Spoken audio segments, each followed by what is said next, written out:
So I'm at the airport, and they've got this deal for 5 donuts for $5, which is an awesome deal because it's pretty much the same price as buying 3 donuts anyway, so it doesn't matter. And I set my stuff down, and I pick up the paper, and I start reading the paper, and this guy sits down across from me.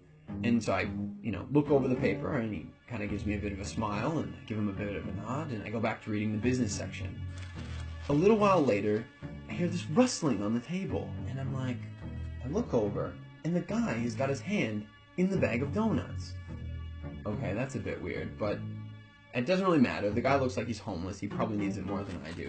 And I've still got 4 donuts anyways, and I'm not going to eat all 4 donuts, so what do I care? So I reach in the bag, and I grab a donut, and I start eating it.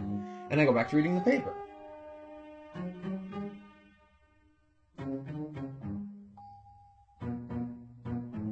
So I'm just getting into the social pages, and I hear this rustling on the table again. And I look over, and the guy's got his hand in the bag of donuts again. He takes a bite, and I'm like, what the crap?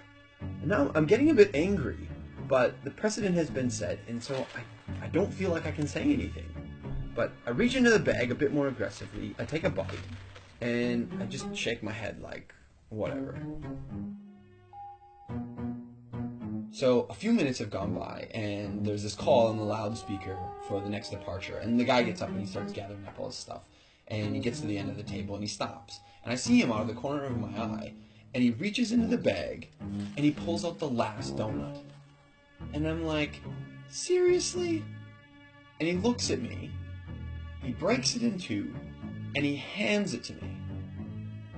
I reach out and I take this half, and I'm in total disbelief, and he kind of nods at me and he walks off.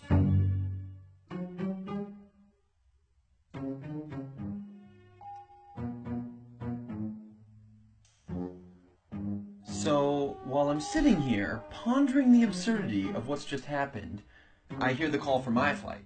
And so I get up and I grab my bag and I grab my jacket, and under my jacket is my bag of donuts. Not only was I eating that guy's donuts the whole time, and he didn't say anything, he took out his last donut and he broke it in half and gave it to me.